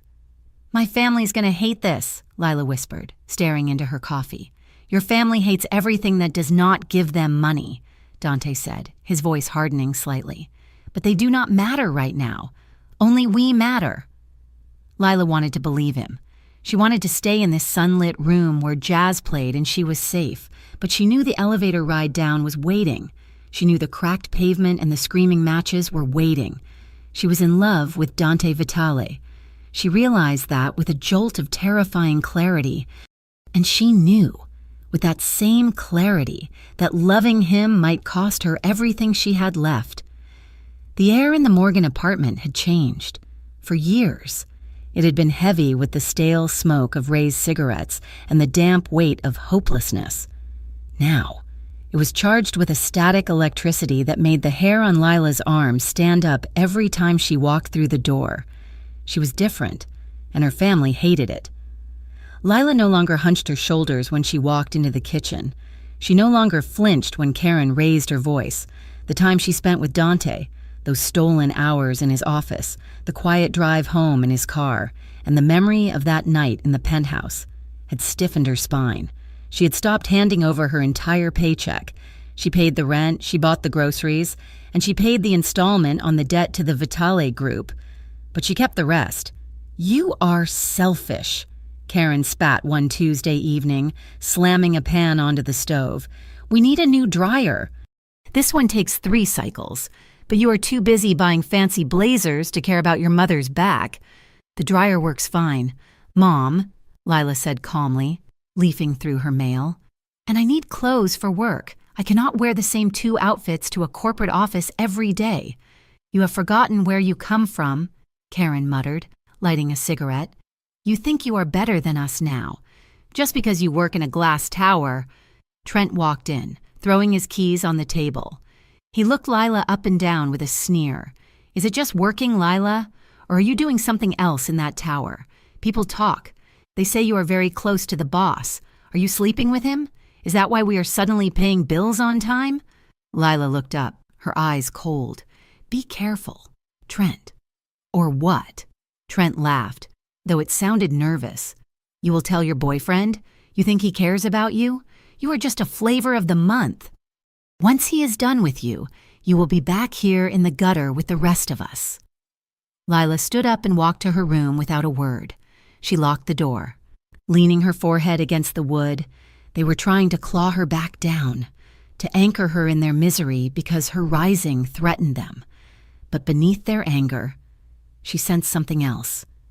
Panic. They were losing their grip on their ATM, their scapegoat, and it terrified them. Ray Morgan was terrified for a different reason. While Lila was at work, Ray sat in a booth at a diner on the edge of the city, his hands shaking around a mug of coffee. Across from him sat a man named Sal, a mid-level associate for the Marcelli family, the Vitale organization's bitter rivals. "The interest is killing me, Sal," Ray whispered, wiping sweat from his upper lip. "Vitale. He's squeezing me dry. I need a way out." Sal picked at his teeth with a toothpick, looking unimpressed. "Everybody has problems. Ray, why should the Marcellis care about your gambling tab?" "Because I know things," Ray said quickly, desperation making his voice high and reedy. "My daughter, Lila, she works for him in the headquarters. She is close to him. She sees everything, schedules, invoices, where the money goes." Sal stopped picking his teeth. He leaned forward. "Your daughter is on the inside?" "She's in his office every day," Ray lied, exaggerating the access to make himself valuable. "She hears things. If you help me, if you wipe my debt and promise to keep me safe, I can get you information. I can get you a way in." Sal smiled, but it didn't reach his eyes. "You bring us something good, Ray, and maybe we can talk about your retirement. But if you are wasting my time, the Vitales will be the least of your worries." "I will," Ray promised, his heart hammering. "I will get it. I will get it through her."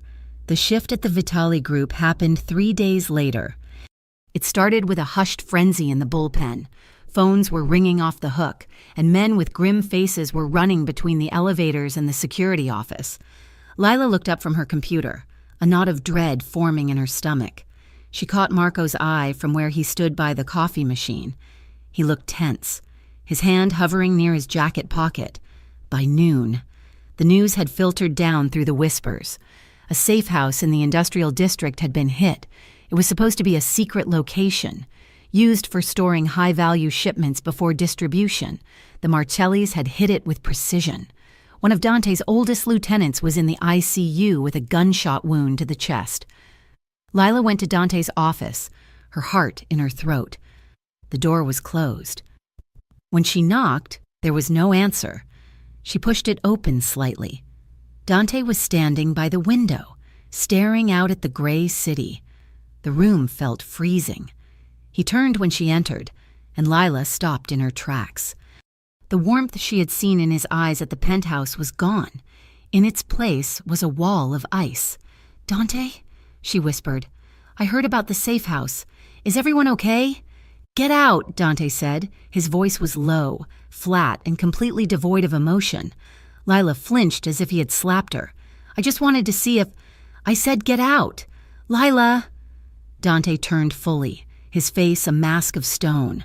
"Go back to your desk. Do not come in here unless you are summoned. Do not speak to anyone about what you have heard." "Why are you looking at me like that?" Lila asked, her voice trembling. "Dante, it is me. I do not have time for this," he said, turning back to the window.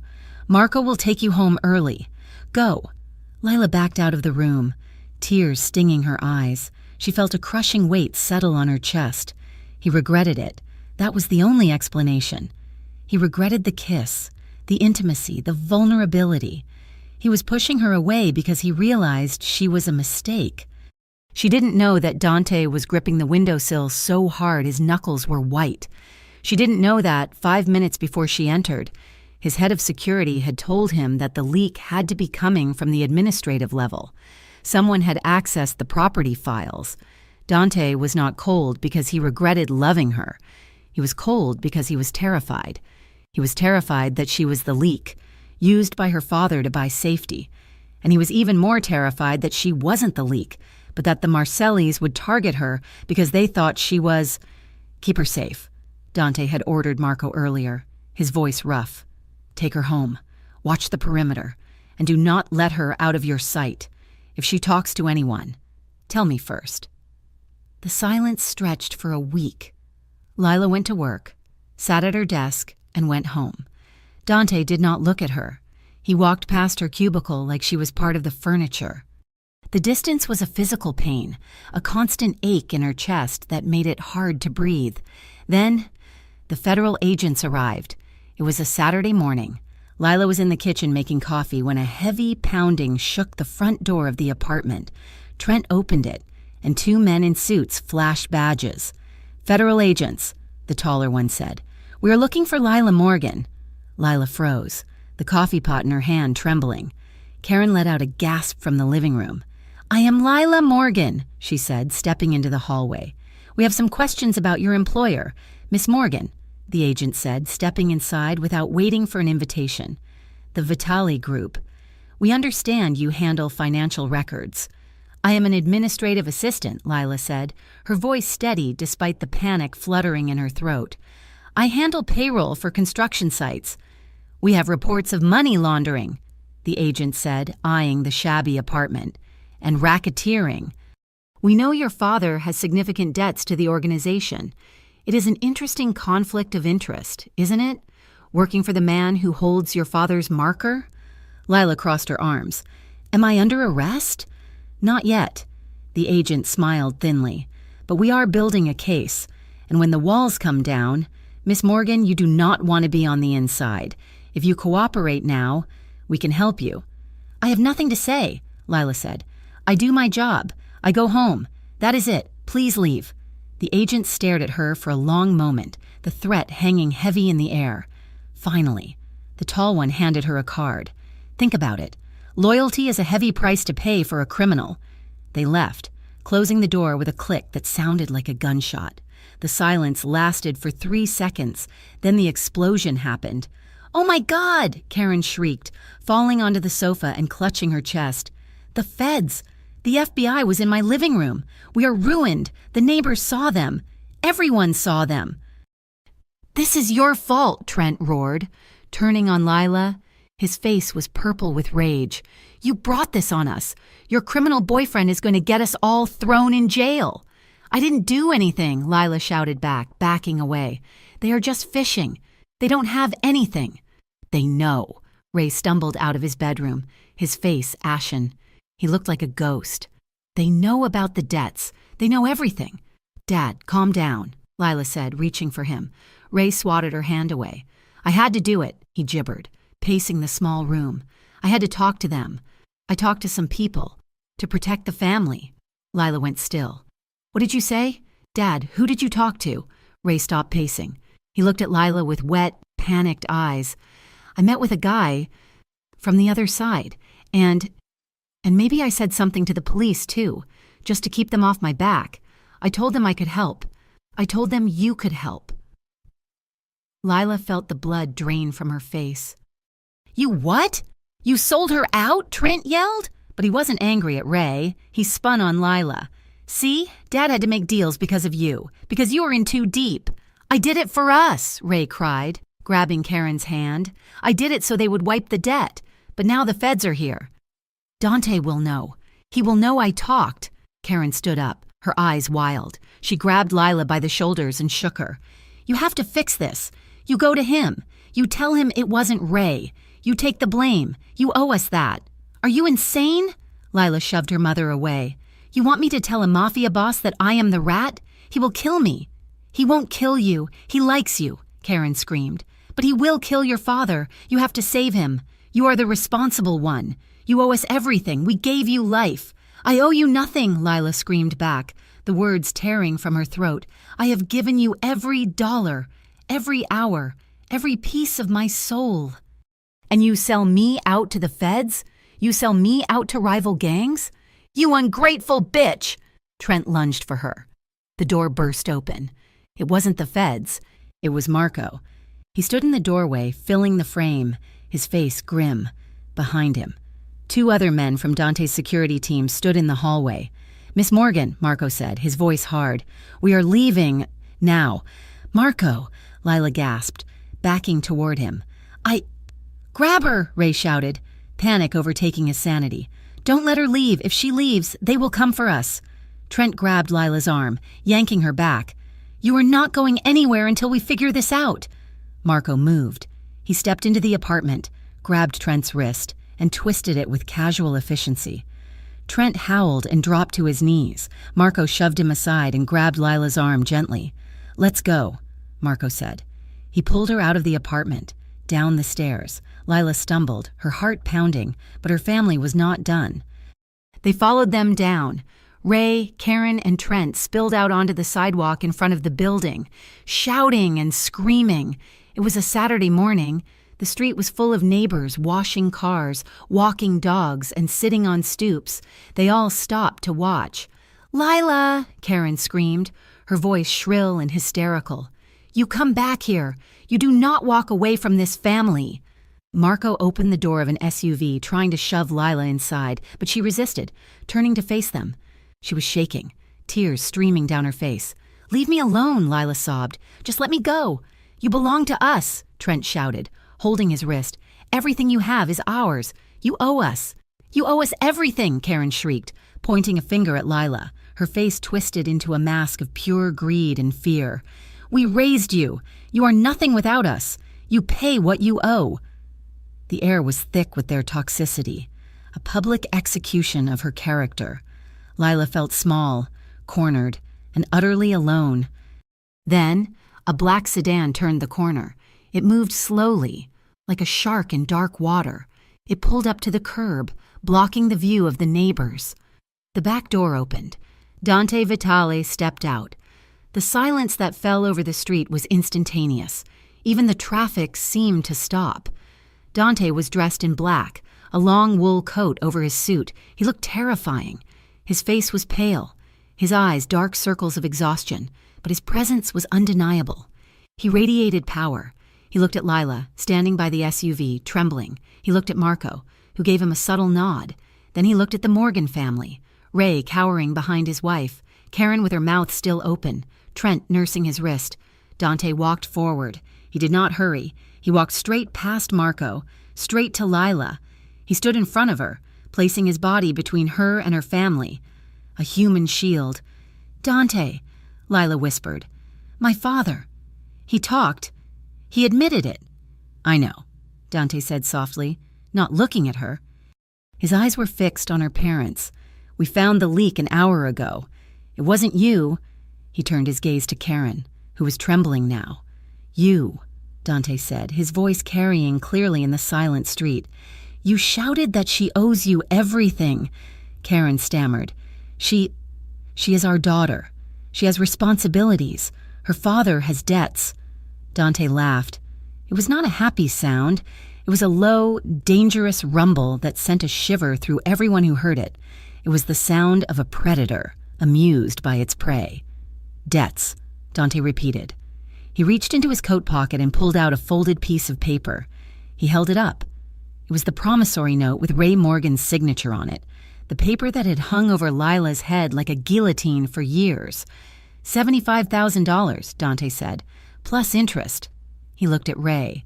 "You sold information on my operation to the Marcellis to clear this. You spoke to the feds to clear this. You tried to sell your own daughter to clear this," Ray whimpered, backing against the brick wall of the building. Dante ripped the paper in half, then he ripped it again and again. He let the pieces flutter down to the dirty sidewalk like snow. "She owes you nothing now," Dante announced. His voice rang out, cold and final. He turned to the crowd of neighbors watching, then back to the family. "Did you hear me? The debt is paid, every cent. I settled it personally. There is no more money coming. There are no more favors. There is no more leverage." Karen stared at the torn paper on the ground. But how will we live? She is the one who pays the rent." "That is not my concern," Dante said icily. "And it is certainly not hers. Lila is done paying for your mistakes." He turned to Lila. He reached out and took her hand. His grip was firm, possessive, and warm. "Get in the car, Lila," Dante said. Lila looked at her family.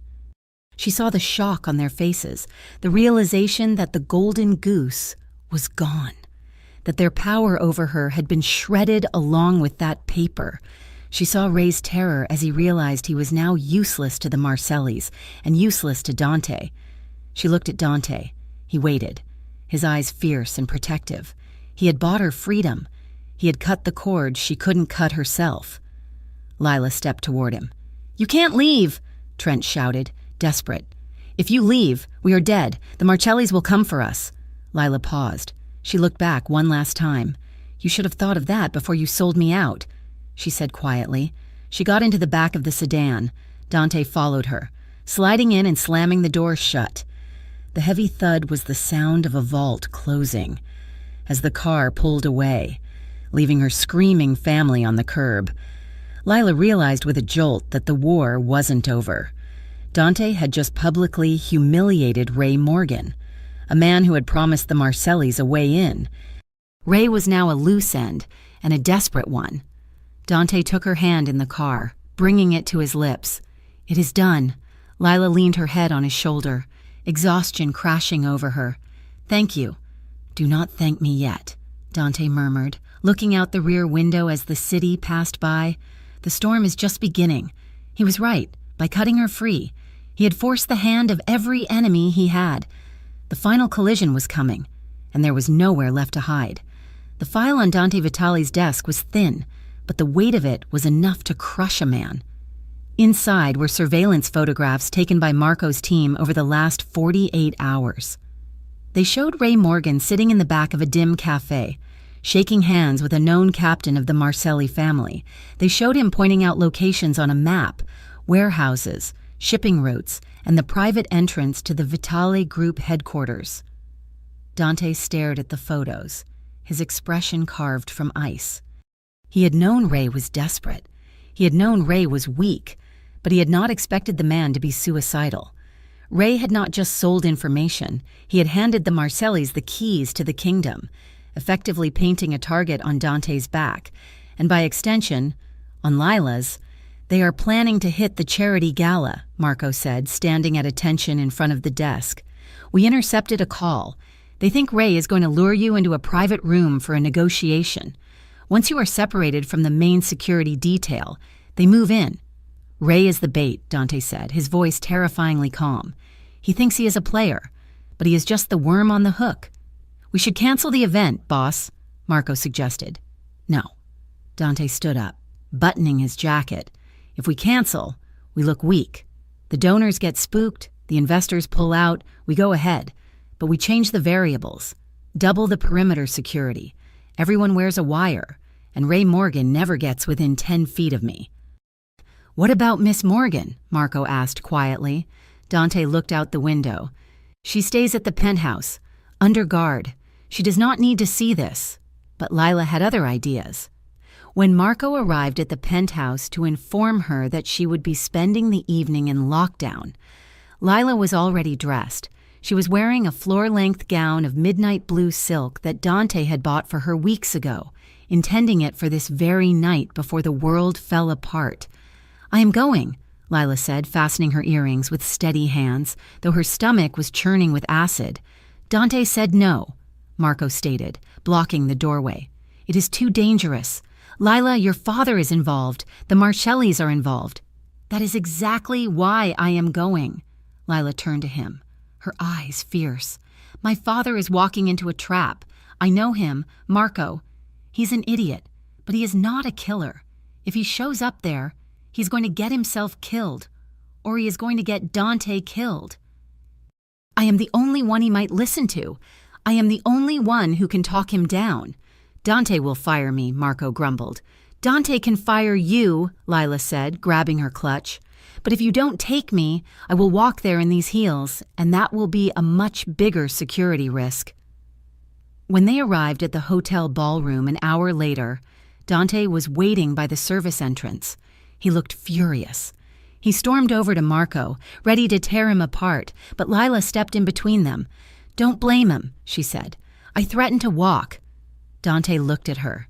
His gaze swept over the blue dress, the way it clung to her curves, and the defiant tilt of her chin. The anger in his eyes warred with a desperate, terrified admiration. You are stubborn, Dante hissed, grabbing her arm gently and pulling her into the shadows of the hallway. Do you have any idea what is going to happen tonight? This is not a party. Lila, it is a battlefield in a tuxedo. I'm not staying home while you're in the line of fire, Lila whispered back, gripping his lapels. And if my father is there, I have to try. Dante, I have to try to stop him. Not for him, but so his blood is not on your hands. Dante stared at her for a long moment. He let out a sharp breath, shaking his head. Stay with Marco. Do not leave his side. If I give the signal, you run. You do not look back. You run. I promise. Lila lied. The gala was a masterpiece of deception. Under the crystal chandeliers and the swelling orchestral music, the tension was thick enough to choke on. Harborview's elite mingled, drank champagne, and laughed, completely unaware that half the waiters were armed security guards and that the perimeter was lined with Dante's best men. Dante moved through the room like a storm contained in a man. He wore a black tuxedo that fit him like a second skin, his smile charming and easy as he shook hands with the mayor and major donors. But Lila watched him from the edge of the room. She saw the way his eyes never stopped moving, scanning the exits, the balcony, the faces of the guests. He was hunting. Lila moved between the tables, her heart hammering against her ribs. She felt sick. Every popping champagne cork sounded like a gunshot. Then she saw him. Ray Morgan slipped through a side entrance near the kitchen. He was not alone. He was flanked by two men Lila had never seen before. Broad, thick-necked men in ill-fitting suits who looked at the crowd with hungry, predatory eyes. One of them she recognized from a news report on the Marcelli crime family. Ray looked terrible. He was sweating, his eyes darting around the room nervously. He wasn't looking for Dante to negotiate. He was looking for a place to hide. Lila felt a surge of panic. He was leading the wolves right to Dante. She turned to find Marco, but he had been distracted by a commotion near the main entrance, a staged distraction. She realized too late. Without thinking, Lila pushed through the crowd. She dodged waiters and ignored the greetings of people she knew from the office. She reached the pillar where Ray was cowering. "Dad," she hissed. Ray jumped, nearly dropping his drink. He spun around, his face draining of color when he saw her. "Lila, what are you doing here? You're supposed to be away." "You brought them here," Lila whispered furiously, grabbing his sleeve. "I saw the men, Dad, the Marcellis. You need to leave. Right now. Before people get hurt." "I can't leave," Ray snapped, yanking his arm away. "This is it, Lila. This is the deal. I bring Dante to the back room and they talk. They settle it, and then I am free. My debts are gone." "They are not going to talk," Lila pleaded, tears springing to her eyes. "They are going to kill him. And they are going to kill you for being a witness. Can't you see that? You are just bait." "You don't know that," Ray shouted, his voice rising, drawing stares from nearby guests. "You always take his side. You chose him over your own blood. This is my last chance to fix my life, and you are trying to ruin it." "I am trying to save your life," Lila cried. Dante turned at the sound of her voice. He was across the dance floor, 30 feet away. His eyes locked onto hers, then shifted to Ray and the men standing in the shadows behind him. Dante realized the trap had sprung early. He started to move toward them, his hand reaching inside his jacket. "Dante, no!" Lila screamed. Her eyes drifted up to the mezzanine balcony overlooking the ballroom.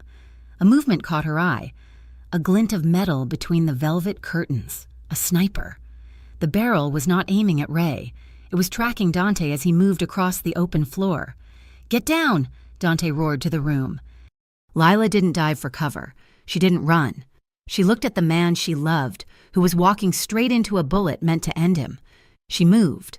Lila hitched up her gown and sprinted across the polished floor. The world seemed to slow down. She could see the sniper's finger tightening on the trigger.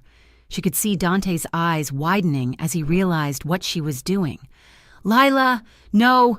Dante shouted, reaching for her. She didn't stop.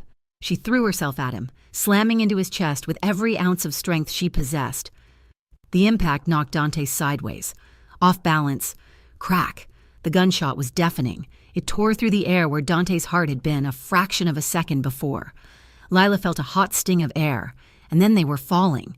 They hit the marble floor hard, Lila landing on top of him. "Stay down!" Dante screamed.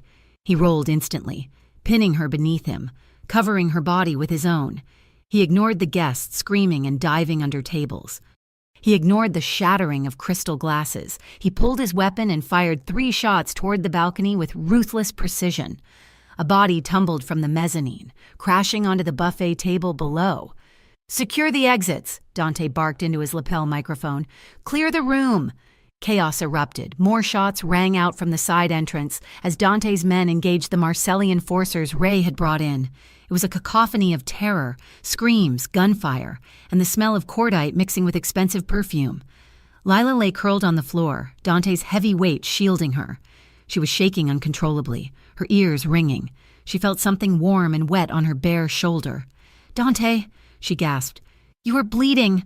Dante looked down. A line of red was soaking into his white shirt near his ribs.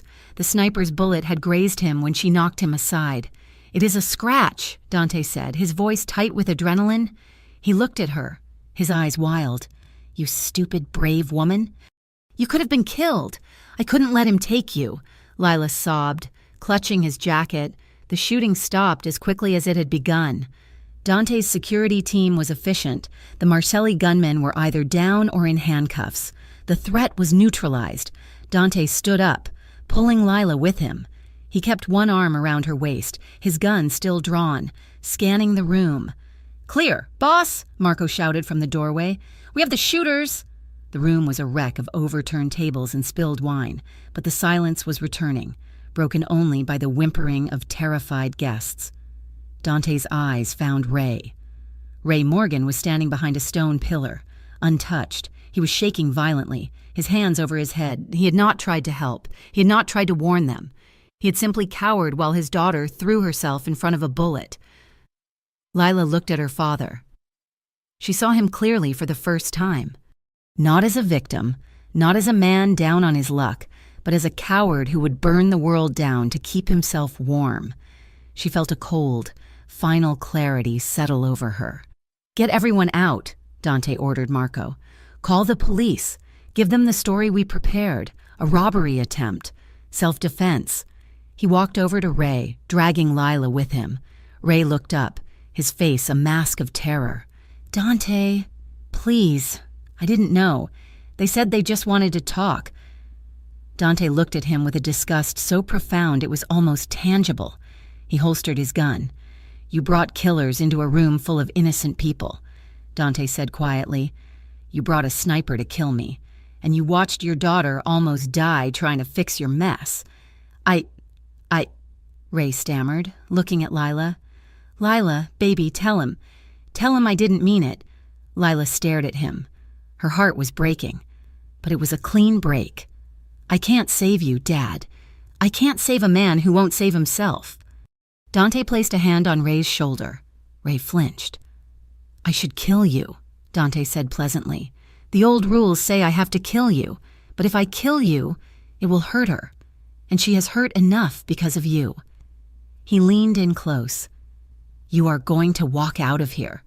Ray, you are going to leave this city. If I ever see you in Harborview again, if you ever call her, if you ever send a letter, I will not be so merciful. You are free, but you are dead to us." Ray looked at Lila, waiting for her to intervene, to beg, to offer him money. Lila turned her face away and buried it in Dante's chest. Ray Morgan made a small, pathetic sound. Then he turned and ran toward the exit, disappearing into the night without looking back. An hour later, they were in a private suite on the top floor of the hotel. The police had come and gone, the statements given. The adrenaline was fading, leaving behind a deep, aching shock. Lila sat on the edge of the velvet sofa, trembling. Her dress was ruined, stained with wine and dust. Dante sat beside her. He had removed his jacket and unbuttoned his shirt to let the medic bandage the graze on his side. It was shallow, but it was a reminder of how close death had been. He dismissed the medic and locked the door. He walked over to Lila and sat down, wrapping his good arm around her shoulders. Lila broke. She turned into him, sobbing. She cried for the father she had lost, for the family that had never really loved her, and for the sheer terror of seeing a gun pointed at the man she loved. Dante held her. He didn't speak. He just let her cry, his hand stroking her hair, his chin resting on the top of her head. He was her anchor in the storm. When the tears finally subsided, Lila pulled back, wiping her eyes. She looked at the bandage on his side. "I'm sorry," she whispered. "About my father, about everything." "You saved my life," Dante said intently, tilting her chin up so she had to look at him. "You pushed me out of the way. You took a bullet for me. Lila." "I didn't take it." She managed a weak smile. "I just moved the target." Dante didn't smile. His expression was serious, almost vulnerable. "I do not know how to be a good man. Lila, I have spent my life doing bad things to bad people. I am stained. But tonight, when I saw you running across that floor, I knew I wanted to be better. I want to be the man who deserves that kind of loyalty." Lila reached up and touched his face. "I do not need you to be perfect, Dante. I do not need you to be spotless. I just need you to be honest. I need you to be willing to change." She took a deep breath, feeling the weight of her past finally slipping off her shoulders. "I am done, Dante. I am done living as my family's debt. I am done being their savior. From now on, I choose my own life. I choose who I love." She looked deep into his eyes. "And I choose you. Knowing exactly who you are, knowing the danger, I choose you." Dante closed his eyes for a moment, as if her words were a benediction. He leaned his forehead against hers. "Then you have me. Until the last day." He kissed her then, not with hunger, but with a promise. A seal on a future that was theirs alone. 6 months later, the spring air in Harborview was sweet and clean. The Vitale group was changing. It was a slow process, turning a battleship around, but it was happening. Dante had sold off the nightclubs and the loan sharking operations. He had invested heavily in legitimate construction and tech startups. He had put trusted lieutenants in place to handle the transition. Stepping back from the street operations that had defined his life, Lila was leading the philanthropic arm of the company. She was using her organizational skills to fund community clinics and rehab centers, real ones, that actually helped people. She was busy, she was tired, and she had never been happier. They stood on the balcony of their new apartment. It was not a penthouse, but a modest, beautiful place in a quiet neighborhood overlooking the harbor, far away from the cramped streets where Lila had grown up. The sun was setting, painting the sky in shades of violet and gold. Lila leaned back against Dante's chest, his arms wrapped securely around her waist. "The lawyers finalized the paperwork today," Lila said softly. "The foundation is officially independent. We can start the grants next month." "You did good," Dante murmured, pressing a kiss to her temple. "You built something real." "We built it," Lila corrected, intertwining her fingers with his. She thought about her family sometimes. She heard rumors. Trent was working at a gas station in Jersey. Karen was living with a sister in Ohio.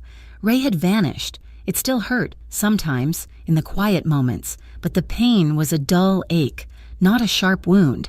"Do you miss it?" Lila asked, turning in his arms to face him. The power, the fear. Dante looked at her. He looked at the light in her eyes, the peace in her expression. "I have everything I want right here. I realized something. Lila, power is just a way to keep people away. I don't want to be alone anymore." He brushed a strand of hair from her face. "You owe me nothing. You know. You paid your dues." Lila smiled. A true, radiant smile that reached her eyes. She pulled him closer, her hands resting on his chest, over the faint scar where the bullet had grazed him. "You are wrong," she whispered. "I owe you the truth, and I owe you my presence. If I choose to stay—" Dante smirked, the old dangerous glint appearing in his eyes for just a second. "And do you choose to stay?" "Try and make me leave," Lila challenged.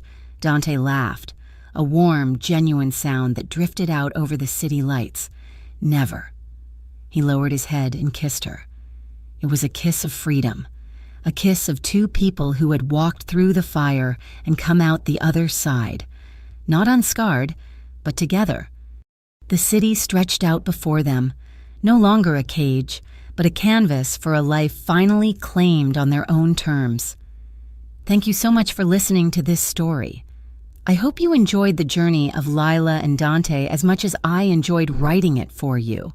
If this story touched your heart or kept you on the edge of your seat, please let me know in the comments below. I would love to hear where you are listening from, whether you are tuning in from New York, London, Tokyo, or anywhere else in the world. Don't forget to hit that subscribe button for the Mafia Romance Stories channel so you never miss an episode of passion, danger, and redemption. Please share your thoughts in English in the comments section. Your feedback means the world to me and helps shape the stories to come. Until next time, keep believing in love that is worth fighting for.